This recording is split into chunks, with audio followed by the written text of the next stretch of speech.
제8회 전국 동시지방선거가 6월 1일 치러집니다. 대선 후에 치러지는 전국적인 선거로 지역민들의 관심도 점점 커지고 있는데요. 이번 시간에는 광주 동구청장 후보들 스튜디오 초대해서 이야기 들어봅니다. 국민의힘 양혜령 동구청장 후보 오셨습니다. 어서 오십시오. 네, 반갑습니다. 반갑습니다. 네, 이번에 동구청장 후보로 선거에 출마를 하셨는데요. 도전하시게 된 이유가 궁금합니다.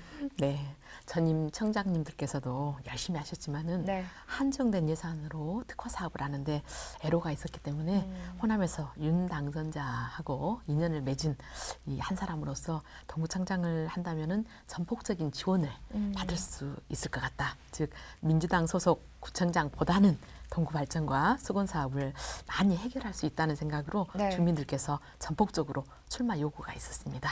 그래서 출마를 결심하게 되었고요. 그래서 예산 폭탄 꼭 터뜨리기 위해서 도전하였습니다. 네. 지난 선거에서 보니까 2016년에는 무소속으로 그리고 2018년에는 바른미래당에서 이제 선거에 도전을 하셨고 이번에는 국민의힘 후보로 동구청장 출마를 하셨는데 국민의힘 후보로서 도전하시게 된 특별한 이유가 있을까요? 네, 그때 그 민주화 과정에서 민주당이 정말 그 제가 자부심과 긍지를 가질 수 있도록 그 사이에 최소한 노무현 정부까지는 그랬었죠. 그런데 제가 공천에서 선거인 명부가 유출되는 관계로 부정선거가 좀 발생했었고요. 그래서 절차에서도 뭐 특정 후보를 당선시키는 목적으로 어떤 맞지 않은 이런 것들이 이루어졌었어요. 그래서 제가 정치를 하지 않겠다고 결심을 했었습니다. 그런데 윤석열 당선자가 어떤 사람도 사실 공무원으로서 맞서지 못하는 이런 것들을 정말 바위로 계란치기식의 그런 저항을 하는 것을 보고서 또 그리고 그 이제까지 그 국민의힘은 사실은 우리 호남에서는 아니었지 않습니까? 그런데 그 윤석열 후보가 들어서면서 작년에 새롭게 변화를 국민의힘이 시작을 하더라고요. 그래서 보지 못한 새로운 정치 한번 우리 호남에서 할 수 있겠다는 생각에 국민의힘에 입당을 했고 그리고 이 윤석열 대통령의 당선자가 이렇게 당선이 됐으니까 좀 힘을 좀 보태서 지역 균형 발전, 정치 균형 발전 한번 이뤄보는데 제가 크게 좀 그 쓰임을 받지 않을까, 특히나 동구 발전에 크게 이바지할 수 있지 않을까 하는 생각으로 출마를 하였습니다. 네. 동구가 이제 지난해 인구 10만 명 선을 회복을 했었는데요. 지난 2020년이죠.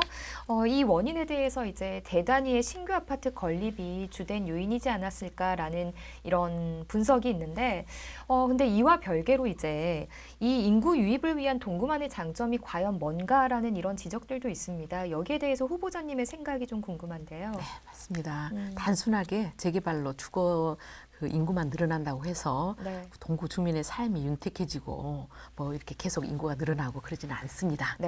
그래서 기존 상권을 활성화하고 유동 인구를 좀 늘리고 이렇게 하는 그렇게 하기 위해서는 자발적 유입 효과가 있는 대형 복합 쇼핑몰 같은 거 그리고 케이블카 설치 이렇게 해서 젊은이들에게 최소한의 또 취업 준비를 할 수 있는 자금 지원 뭐 이런 것들이 있어야 훨씬 계속해서 인구가 유입되고 계속 살고 이런 것들이 있을 거라고 생각합니다. 네, 인구와 관련해서 또 관련된 질문 드리겠습니다. 동구는 1인 가구가 가장 많은 자치구인데요. 아무래도 동구는 뭐 젊은 1인 가구, 고령층 1인 가구가 혼재해 있는데 이런 1인 가구들이 우리 동구를 떠나지 않고 계속해서 머무르게 하기 위한 그런 정책을 좀 계획을 하고 계시는지요? 그럼요. 우리 동구가 지금 48.6%가 지금 1인 가구죠. 그래서 1인 가구 그 이유가 뭐냐 하면 그 노동 인구가 거주하지 않는 건데 산업 시설이 없기 때문에 그렇죠. 그리고 기존 그 원주민이라고 하죠. 기존 거주민들이 고령화돼 있죠. 이제는요. 그래서 그렇다고 산업 시설을 유치할 만한 토지도 없죠.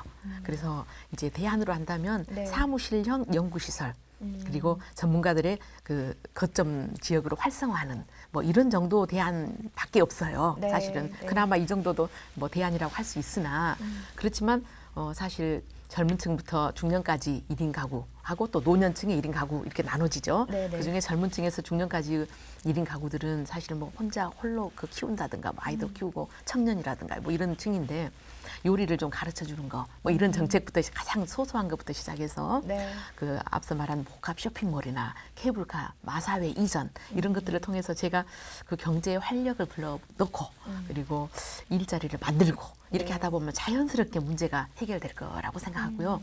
그다음 노년 1인 가구에 대해서는 60, 70대 노년층이 70, 80대 노년층을 도와주는 네. 이런 노노 케어 이걸로써 좀 이렇게 해결을 할 수 있고 추가로 한 70대 이후에 그 노년층에 있어서는 제대로 된 사회복지 사업을 통해서 그 집 근처에 요양원을 만들어 놓는다든가 네. 또 24시간 경로당 이렇게 만들어서 편안하고 즐거운 여생을 보낼 수 있게 해드리는 거 이런 것들이 이제 1인 가구를 그나마 좀 줄이는 방법인데 그렇게 서로 돕는 것만 해도 이렇게 젊은 층이 또 일자리도 생기고 네. 네, 서로 해서 예, 더 오래 사시니까 1인 가구가 안 되겠죠. 네. 네. 충장로와 금남로 일대에서는 현재 이 예술 관광 르네상스 사업이 추진 중에 있습니다. 아무래도 요즘 같은 경우는 뭐 온라인몰 그리고 복합몰이 좀 대세인데 이와 반면에 이제 이 르네상스 사업이 좀 성공적으로 추진되기 위해서는 어떠한 좀 전략적인 계획이 필요할까요? 지금 한 100억 원의 사업비를 들여서 사실 2026년까지 네. 5년간 추진하는 사업이면서 이 르네상스 사업이 충장로와 금남로 그다음 금남 충금 지하상가까지 지상을 입체적으로 지금 상가를 조성하는 것으로 네. 지금 하고 있죠.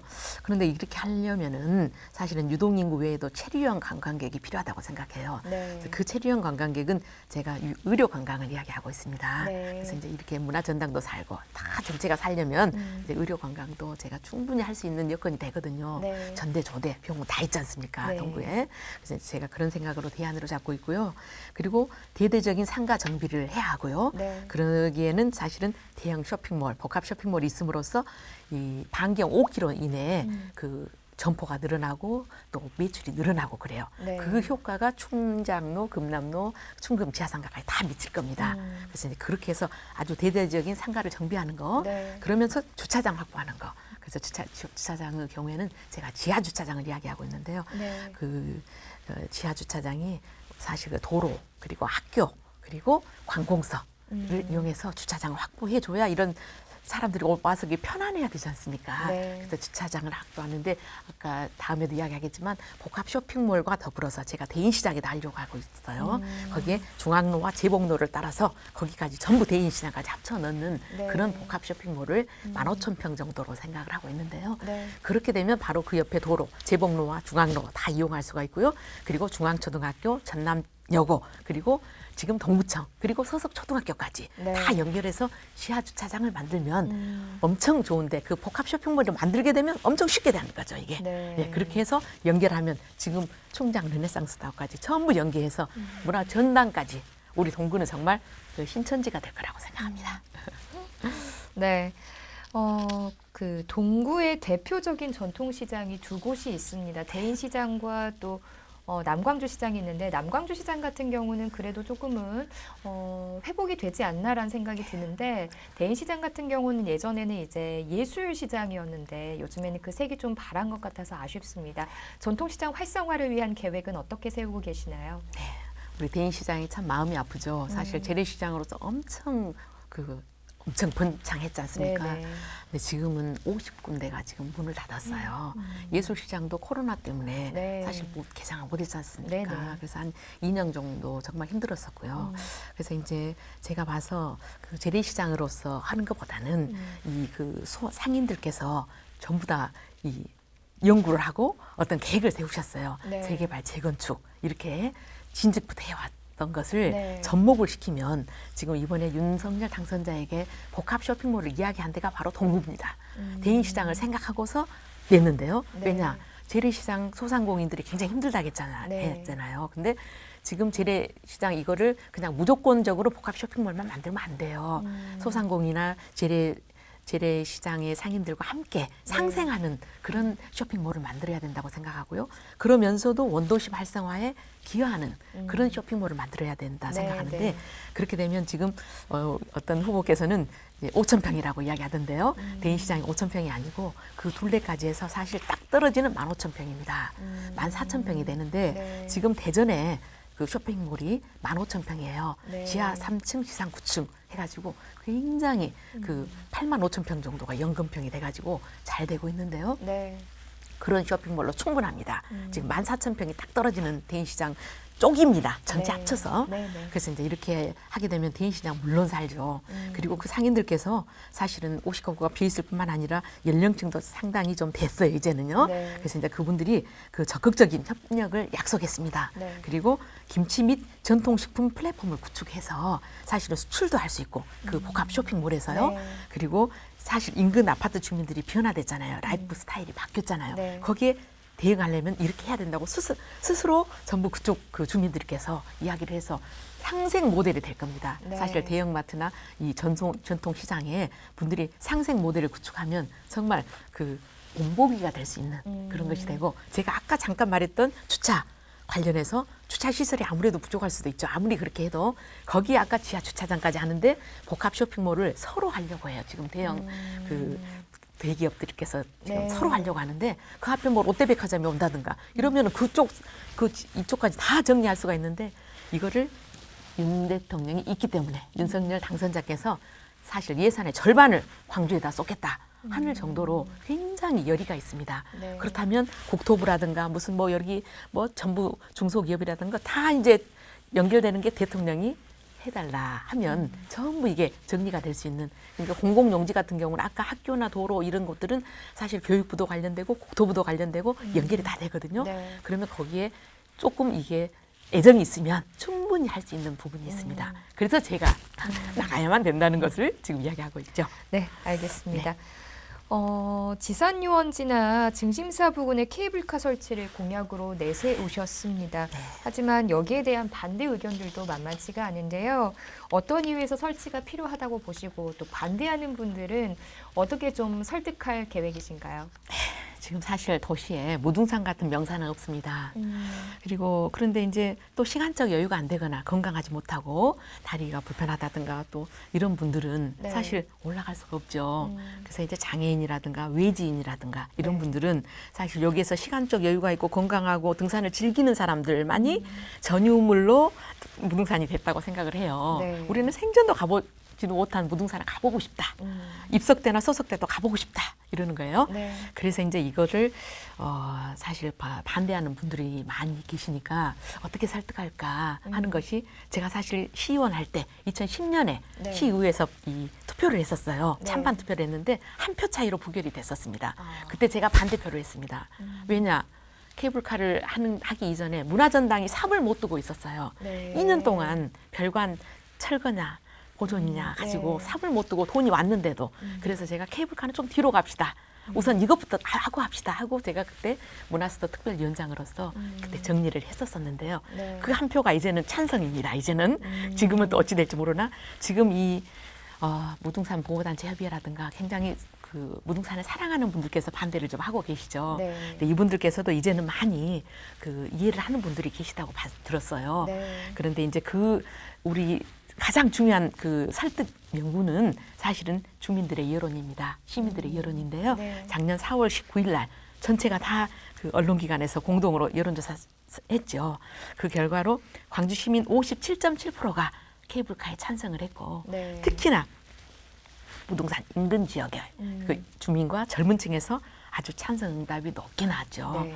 그리고 뭐 특히나 동구 주민에서 68%가 찬성을 했어요. 네. 그렇다면 당연히 해야 되는 거 아닌가 이런 생각이고 특히 젊은 층에서는 거의 뭐 60, 70% 이상 다 나오고요. 네. 또 국민의힘 지지층에서는 거의 한 70% 훨씬 더 찬성이 많았습니다. 네. 그래서 이제 한다면 사실은 장불제까지 900m인데요. 거기까지 사실은 케이블카로 연결한 다음에 입석대나 서석대까지는 100m, 200m만 가면 됩니다. 네. 거기는 데크로 연결하고 이렇게 이동할 수 있게 장애인들도 올라갈 수 있게 해준다면 정말 좋겠고 그러려면 사실은 무등산 정상 공부대 이전 그리고 방송 송신탑이 이전이 필수적이죠. 네. 네, 이렇게 해서 한다면은 사실은 정말 유네스코 세계 지질공원 인증을 받은 무등산이 훨씬 많은 광주 시민들이 찾게 되고 외지인들이 찾게 되고 우리들도 자주 갈 수 있게 되는 네. 그런 무등산이 될 거라고 봅니다.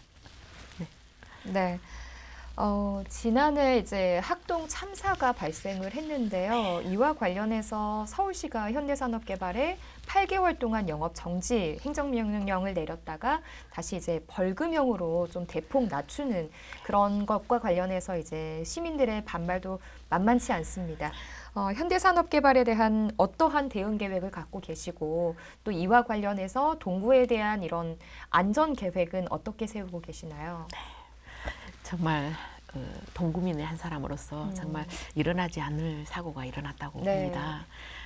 그리고 지금 최근에 그 서구 어제 그제 발표했죠. 서구 현대 아이파크에 대해서는 그 전면 철거 후 재시공으로 네. 발표를 했죠. 그래서 여기에 대해서 이제 원희룡 국토부 장관 후보자께서 고뇌 찬 결단이다. 고뇌 찬 결단이라고 이야기했는데요. 사실 우리 학동 아이파크에 대해서는 사실 지어서 이렇게 다시 마치고 이거는 아니지만 네. 이제 철거 과정에서 문제가 있었고 그리고 이제 서울시에서 영업 조치를 그 뭐 이렇게 관련해서 조치를 준비 중인데 그 영업 중단이라든가 하는 것이 다른 지역에도 이런 효과가 미치니까 사실 별도로 행정적 조치를 할 수는 없고 네. 사실 그 차후에 학동 참사와 같은 이런 일이 재발하지 않도록 사전 예방 차원에서 관리의 관리와 감독을 철저히 하게끔 하고 네. 이런 일이 있지 않도록 적절한 장소에 추모비를 요구하고 이걸 추진하고 이렇게 지금 많은 것들을 지금 하고 있거든요. 특별한 위원회 만들어서 하고 있고 하는데 네. 예, 그런 것들을 철저히 잘해서 적어도 가보는 거 그렇게 막 주민들이 했는데도 가보지도 않았다고 그래요. 요전에 어떤 분께서 가보지도 않았다고 네. 담당하고 계시는 분께서 그래서 제가 참 이건 아니다 하는 생각을 했었는데요. 이번에는 예, 제가 이런 일이 있다면 언제나 가서 확인하고 하는 그런 거 하겠습니다. 네. 후보자께서는 동구에서 의사로 그리고 또 정치인으로서 오랫동안 활동을 해 오셨습니다. 네. 그런 활동을 하시면서 느낀 우리 동구가 지닌 잠재력과 미래 가능성이 있다면 어떤 것들로 생각을 하시나요? 네. 솔직히 동구의 삶을 크게 변화시킬 만한 어떤 여건이나 가용 예산을 충족시킬 수 있는 생산 시설을 유치할 만한 토지나 인력이 없습니다. 네.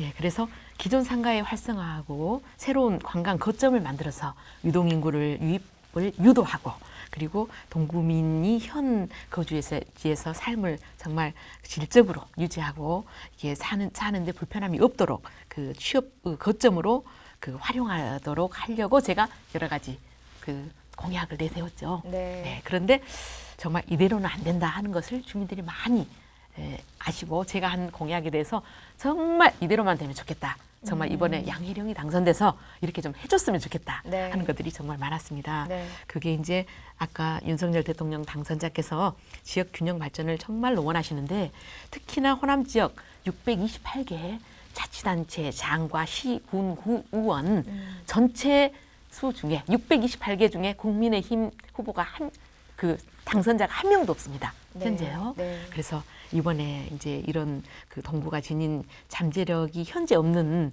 이것을 만들려고 합니다. 네. 미래 가능성을 열려고 합니다. 그러기 위해서는 지금 제가 국민의힘으로 나온 것도 정말 우리 큰 기회라고 생각합니다. 우리 지역민에게 있어서 사실은 삶을 바꿀 수 있는 절호의 기회에 이번 지방선거에서 저를 선택해 주신다면 정말 미래의 발전 가능성은 가히 폭발적이 될 것이고 자 우리 잠재력 키워나갈 수 있다고 생각합니다. 네. 이것과 좀 연계된 질문인데요. 네. 만약에 이제 당선이 되신다면 첫 여성 구청장이 되시는 겁니다. 예, 여성 구청장과 동구 어떠한 시너지가 좀 발생할 수 있을까요?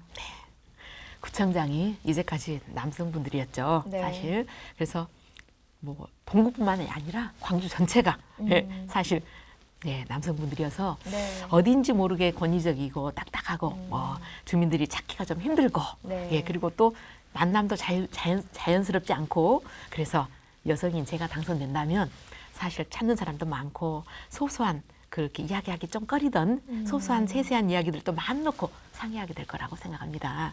그래서 우리 동구는 흔히 정치 1번지라고 하죠. 네. 그래서 제가 이번에 당선되면 광주에서는 처음으로 여성 구청장이 되는 것이니까 국민의힘 차원에서도 사실은 호남에서 처음으로 여성 자치단체장을 호남에서 처음으로 만드는 거예요. 네. 그래서 이제 저는 이제 36년간 사실 동구에 살면서 세 딸을 키워온 워킹맘입니다. 네. 그래서 이제 워킹맘 그리고 그 직장인들의 생활 그리고 육아하는 엄마들의 이런 생각, 네, 그리고 끝나고 육아가 끝난 분들의 그 외로움 네. 그리고 네, 우울함 이런 것들을 제가 다 겪는 여성이잖아요. 네. 그래서 사실 최근에는 이제 18년간 정치를 병행하면서 나온 것이 바로 생활 정치예요.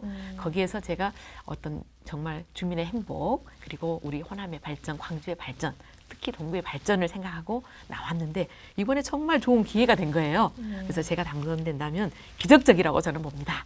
이 기적이 이루어진다면 사실은 여성구청장은 어떻게 하는가 이걸 제가 보여드리겠습니다. 그래서 여러분의 과감한 선택을 부탁드립니다. 예산폭탄 양혜령 해내겠습니다. 감사합니다. 네. 마지막으로 그 기적을 이룰 수 있도록 유권자 여러분들께 한 말씀 전해주시죠. 네, 저 양혜령 주민 여러분께 사실 어려운 부탁을 하고 있습니다. 여러분의 마음 잘 압니다. 사실 국민의힘 하면 거리가 있죠. 그러나 양혜령이 들어간 양혜령의 국민의힘은 바뀌었습니다. 이제 우리 호남 정말 정치적으로 균형을 잡아야 된다고 생각합니다. 지역 균형 발전을 이루려면 정치적인 균형도 맞춰야 되고요. 거기에 양혜령이 여러분의 심부름꾼이 되겠습니다. 광주와 서울 중앙을 연결하는 심부름꾼. 저 양혜령을 선택해 주십시오. 예산 폭탄 이루겠습니다. 특히 세 가지 공약이 주 공약인데요. 사실 케이블카 설치하고 그거는 지산연지 쪽입니다. 그리고 계림동의 마사회 이쪽으로 이전합니다. 지산연지 쪽에 무등파크 호텔 그쪽으로 이전합니다. 그리고 세 번째 복합 쇼핑몰 대이시장 쪽에 만들겠습니다. 이에 더불어서 또 우리 젊은이들에게 연 50만 원씩 희망자에 한해서 동구에 거주하는 사람에 있어서 정말 조금이라도 취업 준비하는데 도움이 됐으면 쓰겠다. 용돈을 엄마에게 부탁하기 너무 어렵다 하는 우리 20세에서 29세까지 청년입니다. 이런 청년들에게 제가 매년 50만 원씩 청년 희망 지원금을 지원하겠습니다. 그리고 이렇게 하게 되면 일자리 많이 생깁니다. 우리 청년 일자리 200개, 노인 일자리 200개, 그리고 중년에 일자리를 잃어버린 중년에게 일자리 100개, 총 최소 500개의 일자리 만들겠습니다. 주민 여러분, 저 양혜령 이제 마지막입니다. 여러분의 선택 기다리겠습니다. 정말 여러분의 선택에 부응하는 최선을 다하는 양혜령 아시죠? 저 양혜령 열심히 하겠습니다. 감사합니다. 네, 앞으로 후보님의 선전 기대해 보겠습니다. 네. 오늘 말씀 고맙습니다. 감사합니다.